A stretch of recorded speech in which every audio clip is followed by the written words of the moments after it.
Suatu ketika datanglah pemuda menghadap kepada Nabi Muhammad sallallahu alaihi wasallam.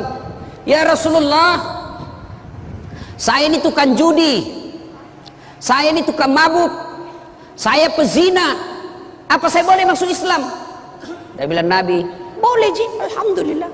Tapi saya tukang judi, saya pemabuk, saya pezina. Nabi bilang Nabi, tidak apa-apa ji. Satu, mau kau janji sama saya? Apa ya Rasul? Kau janji sama saya tidak pernah bohong, alias jujur kok. Dalam hatinya deh, gampang aja. Dia sudah bilang, dia kenapa ini Muhammad dia takut saya tidak jujur. Padahal saya sudah jujur, nyata-nyata saya sudah bilang saya pezina, saya sudah jujur nyata-nyata saya perampok, saya sudah jujur nyata-nyata saya tukang judi, saya pemabuk. Masih dia kira saya tidak jujur. Baik ya Rasul, saya jujur. Oke, syahadat. Syahadat anak muda ini. Setelah itu waktu demi waktu berjalan, timbul kebiasaannya lagi. Dia mau berzina, lihat cewek cantik mau berzina, tiba-tiba dalam hatinya, saya sudah Islam. Nanti kalau saya ketemu Nabi, apa ku bilang dik? Kau sudah Islam? Iya. Kau berzina? Kalau saya bilang berzina, tidak enakku, Islam baru berzina. Kalau saya bilang tidak, berarti bohong kak. Akhirnya apa? Batal berzina.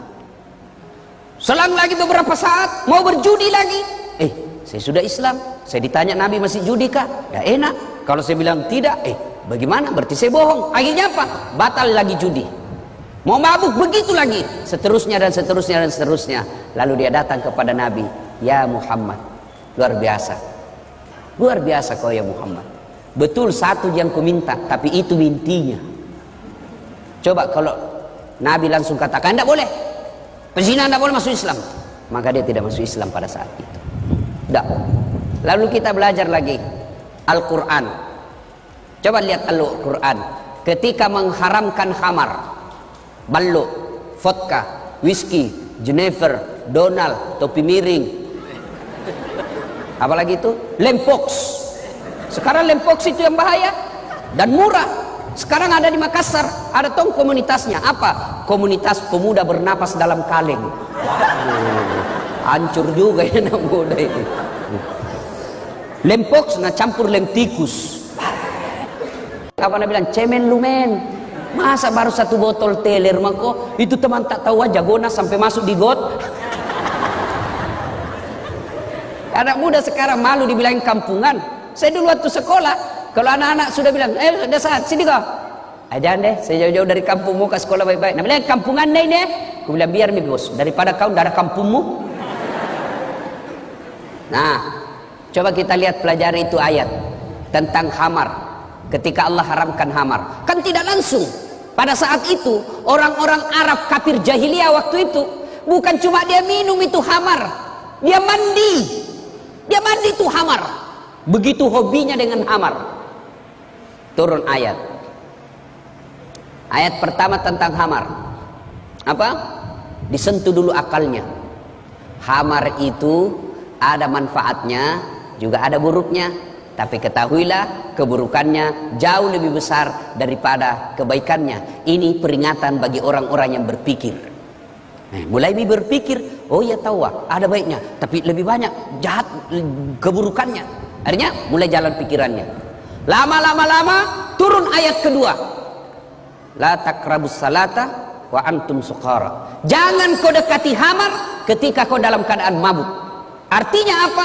Yang tadinya orang Islam sudah masuk Islam, yang tadinya orang kafir masuk Islam, 5 kali sehari semalam sholat, artinya 5 kali tidak boleh mabuk. Maknanya dalam sehari makin jauh dia dari khamar. Lama, turun vonis terakhir, keputusan akhir. Innamal khamru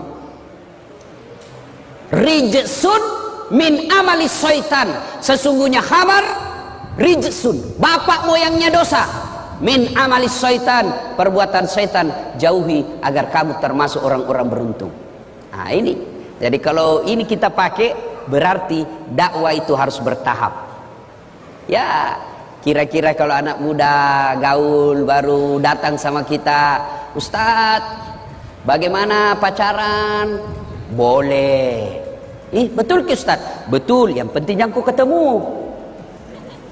Iya Ustaz, iya yang penting pacaran syar'i. Maksudnya yang ku ketemu SMS saja. Sudah itu datang lagi, mulai dilihat jauh jarak. Dek, apa gunanya itu pacar-pacaran? Kasih habis pulsa, bikin pikiranmu mumet, bikin hayalanmu berdosa. Sudah Mi, jangan Mi saja. Lebih baik kau langsung lamar. Tapi tidak ada pekerjaanku. Rezeki bukan soal kerjaan, rezeki itu Allah yang ngatur. Tidakkah dalam Quran mengatakan satu orang menikah tambah lagi satu orang menikah, maka dua Mi rezekinya, satu tambah satu menjadi dua.